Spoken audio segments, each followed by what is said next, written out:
All right. So through this study, I mean, we're going to establish what God's commandments are, if they're truly important, and if they're still applicable to us today.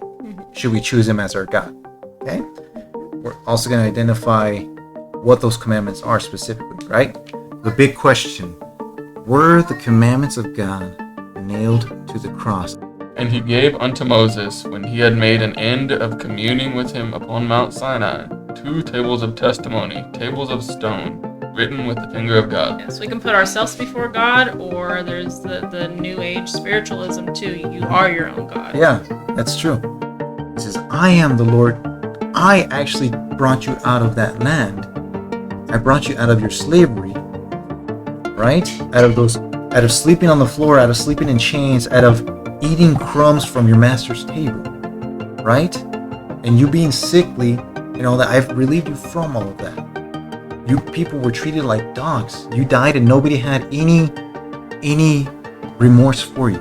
You were considered property. He says, I have brought you out of that. You will not have any other gods but me. So the second commandment, what do we find here? Verses 4, 5, and 6. Will you read those? Ben? Yeah.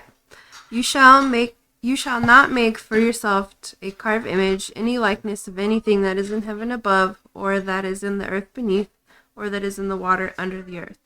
You shall not bow down to them nor serve them, for I, the Lord your God, am a jealous God, visiting the iniquity of the fathers upon the children to the 3rd and 4th generations of those who hate me, but showing mercy to thousands, to those who love me and keep my commandments. Now that right there is... This one's controversial. This one is controversial. Some people never heard this one before. Yeah. Which is True true. thing sometimes. Yeah, you're right. It is missing sometimes. In certain faiths, it is missing, right? Certain faiths that take the name Christian, this is missing, right? Mm-hmm. Certain faiths or certain denominations that take the name Christian and supposedly advocate for the commandments of God. Why would this one be missing if they're actually advocating for God's law? Because they take part in this. Yeah. Exactly. Because they actually have an idol. So that instead they're of bowing rather down than to. trying to justify it, they just delete it And altogether. in breaking this commandment, they're also breaking the first one, right? Mm-hmm. So I like this one, and I want to just put some intention to this. The first thing that comes to mind, right, is he says, "You will not make unto yourselves any graven image, the likeness of anything that is in the heaven above, or in the earth beneath, or that is in the water or under the earth." Okay, so our pictures, right, the pictures that we have on our phones, or the pictures that we have on our walls of our family, like those are images, guys. Those really are. But what's the difference here? The next verse right here says, "You shall not bow down yourself to them, nor serve them." Okay, so our service is actually worship. Our service is actually worship. What we decide to do with our time, what we decide to do with our efforts, our strengths, right? That is a form of worship. So what you actually do with your time, what you do with all your efforts, like it's a lot more than just praying. It's a lot more than just singing worship songs, right?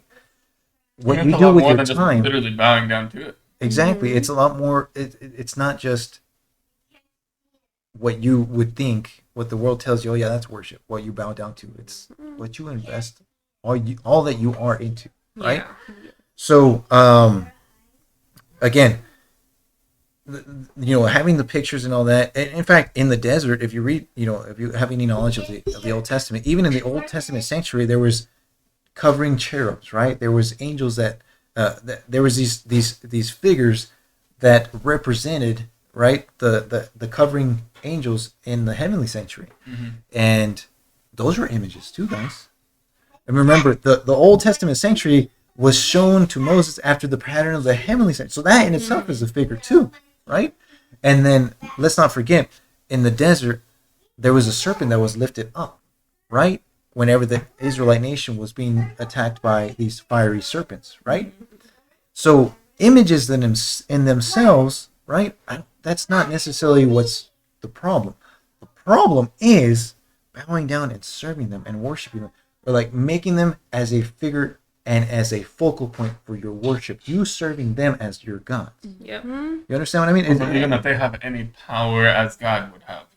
Believing Believing that they can save you. or anything like that. Or Exactly. holding reverence towards them, like they're special. Yeah. Yeah, this makes so much sense. Is growing up, how I was taught how the second commandment was is any graven image made in the likeness that God had created. So like Barbie dolls, like it was like no Barbie dolls. You can't have Barbie dolls because it's made like God created humans, right? And I was like, I'm not bowing down to them, like. So I don't get it, and I didn't carve this either, Yeah. So I'm like, I don't know. So that was always been in the back of my mind until we had these studies together, and it really clarified, Barbie dolls, graven image, like, Yeah. Yeah. so you're good there. Maybe we can help them out. What would be a good example of a graven image? So Yeah. I have an example. Growing up, I had rosaries, and I probably collected like 30 rosaries from like being a child to being a teenager. And I could not, I felt bad putting them away. I felt bad like covering them up. I didn't want to throw any away. I didn't want to give any away because of what I was raised with was like you're supposed to treat them like with respect, right? Yeah. Well, now A necklace? a necklace, right? Like, and I thought that gave me some sort of like protection or some sort of like closeness to God, like because I have this, like He's there. And there was one point in my life when I was just like, I don't need these, so I donated them. And the relief it gave me was like, you know what? That's okay because I don't need this Yeah. to get me closer to God. Like, I don't need to have respect for a necklace Yeah. or wear one or, treat it with such care. But it doesn't matter. Like, That makes so it's much just a necklace. sense. Yeah. I had that same like connection as a child. My biological dad, he gave me a dream catcher.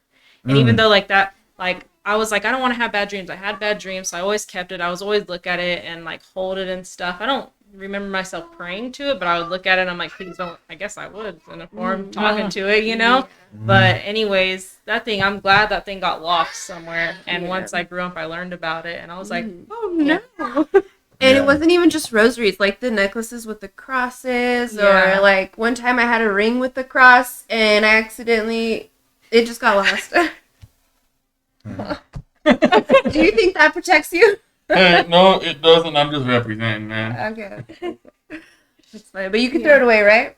Like, you don't need it. Yeah. I'm pretty sure before I put it on, like for yesterday's video and today's video, it's been sitting like in my cupboard for like 3 months. Right? Yeah. So that's, for me, that's the difference is like if you hold any sort of reverence or respect for a material item, that is like worshiping an idol. Yeah. So we got identify the good and the bad. Yeah. Dolphins, little fake dolphins, or any little things like that. Yeah. Dang, it was wild. Extreme. Yeah. It was pretty extreme That's too. wild, yeah.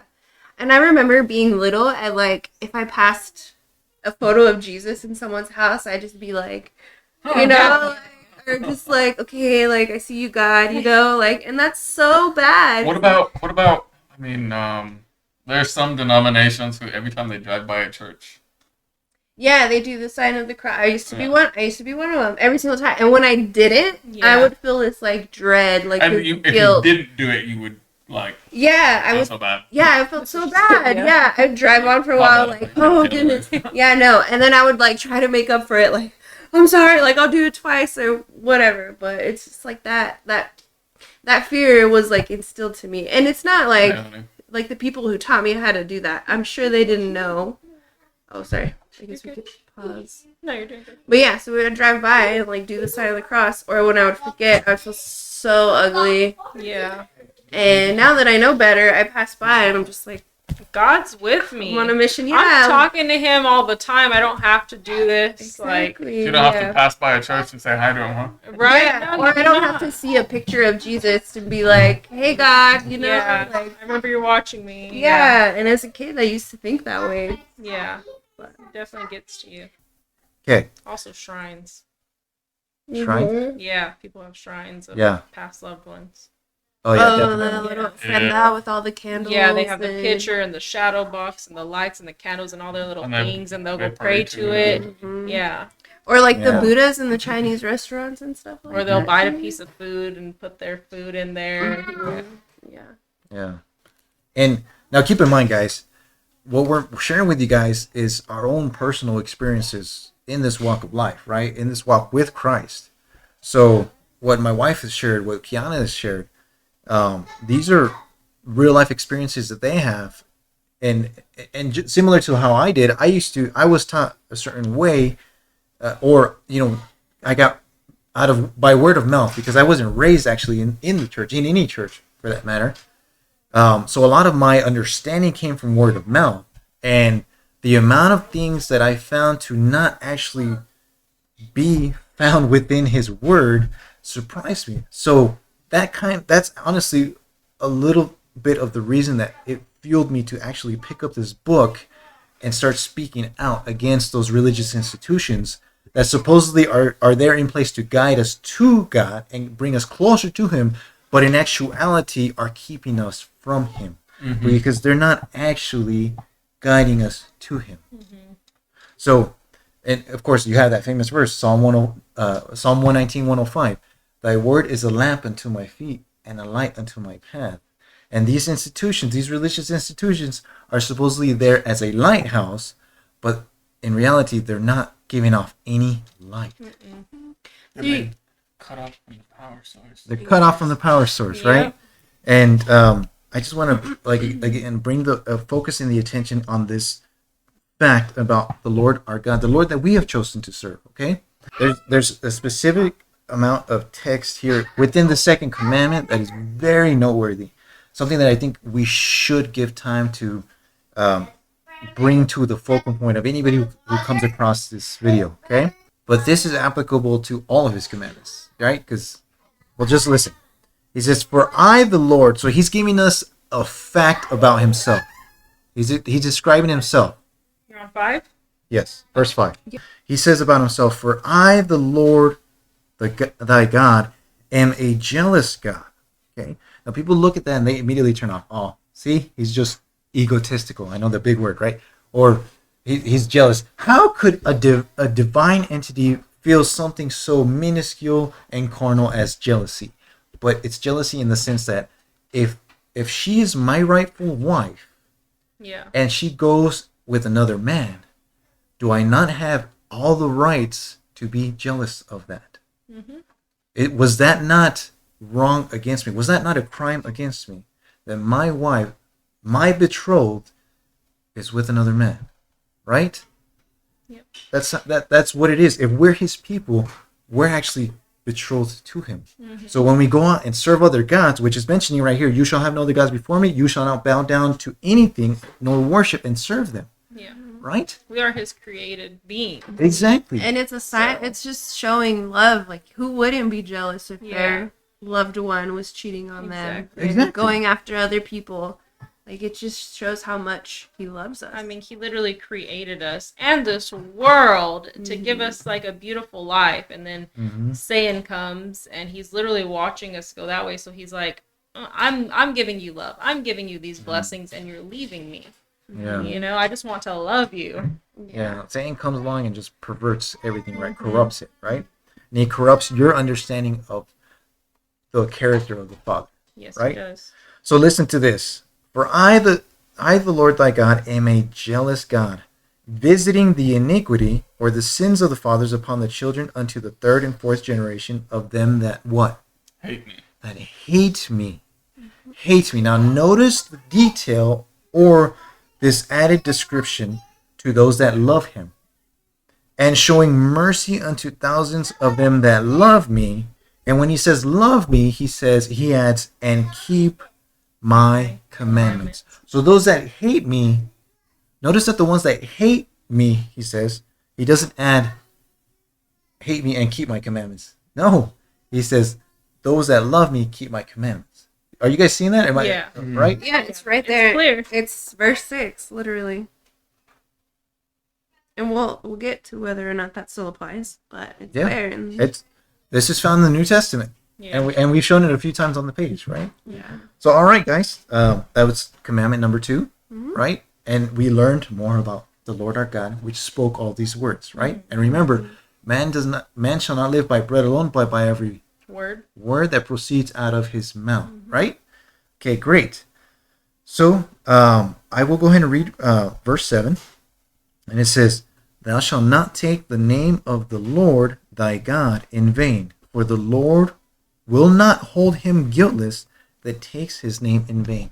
I think people take this one out of context a lot. I think so too. I did. I think almost so all my too. life. Because the common understanding, what's the common understanding? What do you guys understand? It's like saying Don't a curse word with God's name in it, Yeah. Okay. which Yeah. you still shouldn't do. Yeah. I'm not saying that it's acceptable, Exactly. but that's not what this is actually talking about here. Yeah. So and then of course the even non-believers will say, "Oh my God." It- Isn't that You're how? I know, right? Or You're Jesus who? Christ. Yeah. Isn't Who? that how we have a friend who that's how he learned about Jesus was he heard his dad saying Jesus Christ all the time and he had asked his mom, who's Jesus Christ and why is dad so angry with him? Yeah. And that's how he came to learn about Jesus. Yeah. Because his atheist parents were saying that all the Yeah. time. Wow. Isn't that God finds a way even God through finds a even way. through atheistic Yeah. parents, Literally. right? Yeah. That's not one you need to worry about. So, okay, well, Dad has a relationship with him, even though he thinks he doesn't, Yeah. Mhm. right? So what would be? We said that there's some people that take this out of context, right? So I think again, now remember, there's to every literal and physical fulfilling of these commandments, right? Like we said, okay, committing adultery is a lot more than just actually the physical act, but thinking it, right? In this sense, right? Taking the name of the Lord thy God in vain. It's a lot more than just saying, "Oh my God," or a curse word with the Lord's name in it, right? Yeah. What else do you guys think it is? Like if I married my husband and I now have his last name Uh-huh. and I go out and cheat on him, am I dishonoring that name? That's a beautiful example. I like that. So, Now, do you guys remember also? And this is gonna piggyback to what you were saying. That's reminiscent of the warning, right? And I know Ty has something to add here, so I'm not going to take much longer on this, but it's reminiscent to what the warning that Jesus Christ gave us in Matthew 24 and Luke 21 and Mark 16 when he's talking about those end days, right? The last days, and he says, "For many shall rise in my name, for many false Christs shall rise in my name, right, and deceive many, saying, I am the Christ, and they will deceive many." Yep. Right, so they take the name of Christ, Christians, in other words, and they deceive many. So not everybody who has the label or takes the name of Christ is actually of Christ. That is So a you're warning ahead a of time. Christian, you claim it with your mouth, but your actions are far from being a Christian. Exactly. Mine has a reference verse in Micah 6:11 that says, "Shall I count pure those with wicked scales and with a bag of deceitful weights?" So it's like if you want to consider yourself pure, but really your intentions are not pure, or you're speaking like the name of God and professing to be this Christian, but really you're embezzling money on the side from the offerings, Yeah. That's taking the Lord's name in vain. Or preaching and teaching, but not doing what you're preaching and teaching. Yeah. That's taking Hypocritical, yeah. taking the Lord's name in vain too, That's a good point. because you're not. Man, there's a lot of good points here, guys. Yeah. And we're barely on commandment number 3. This study is going to be 5, maybe 10 I know. videos long. And don't There's so much This is meat gonna and be a big material. one. There's so much meat and material here, guys. And it's because We can again, dissect it so far. It we goes can. so deep. and the thing is, this is a topic that has been so misunderstood, Yeah. misinterpreted, and the name of the Lord our God has been so skewed that his character has been misunderstood. and I know you're holding on to something, so hold on to that Okay. thought. I want to let him go because he's holding on to something. So, the biggest thing with me with this one is the emphasis on the word vain. What does the word vain mean? It means unprofitable, without any benefit whatsoever. So it means there's a couple of different. What are the words that you can use instead? What is that called? Like synonyms, kind of. Oh, okay. Synonyms, right? Uh-huh. So there's emptiness, vanity, falsehood, Uh-huh. nothingness, Nothingness. lying, worthlessness. Yeah. So in essence, you're falsely taking the name of God. You are lying and saying, I'm a believer of Christ. But not acting like it. Yeah. Yeah, like You're saying, man, I am a godly man, but you see him cheating on his wife. Yeah. I'm a child of God. Yeah. I'm a child of throwing God. F-bombs everywhere I go. I'm a With the mouth shotgun. of Satan. Yeah, I'm shotgunning beers every weekend, but I'm a child of God. That is my perfect definition. Yeah. But yeah, go ahead. Oh, No, you go ahead. You go ahead. I can hang on to mine. okay. I was just gonna say, and All of us are like on it. with all these things that we're presenting, don't let it discourage you because we have all fallen short. Yeah. Like you're listening to this now and you're like, I've lived like that. I've done all So these have we. things. Like Yeah. maybe I should just turn this off and go back to my old filthy ways. I really like that. Go Don't ahead. let that stop you because that's exactly what Satan wants you to do is he wants you to remain discouraged. He wants you to think that you're filthy rags and you're never going to be perfected, that you broke all these commandments as a child and you're never going to be able to regain that. That's false. Tell Satan he's a liar and keep walking and keep trying Amen. because we've all been guilty of We've this. all fallen short. So okay, guys. So I mean, if we're not up here, and if we've broken these commandments, and I know we're barely on commandment number 3. Yeah. We're already admitted we're guilty, Yeah. right? Yes. So you guys, I hope you guys see the transparency in that we're on commandment number 3, and we're already telling you guys we haven't even finished the commandments. We haven't even started the study, believe it or not. Well, it's so beautiful, right? And well, I mean, we started number 1, right? We haven't finished it, but still, it's like, guys, we've broken these too. So we're not coming at you guys in a sense that we're perfect or we think we're perfect. But Jesus Christ in Matthew 5:48 says, "Be ye perfect, even as your Father which is in heaven is perfect." Perfect is the standard. Jesus Christ is the standard. 1 John chapter 2 verse 6 says, "He that says he abideth in him ought himself to walk even as he walked." Walk with me ministries. Our intention is to walk with Christ. That's why we're inviting you guys to walk with us, because that is our goal. I'm not saying that we're perfect, but with him, he will make us perfect. Absolutely. Amen. I mean, is that not clear enough? I hope that comes across clear enough for anybody who's watching this. Again, we don't think ourselves perfect. Every day is a struggle. Every day we are coming closer to that character, I would say, that he wants us to have. The first man was created after the image of God. Every man after that was created after the image of Adam. That's what Jesus Christ came to do, to restore us to the image of God.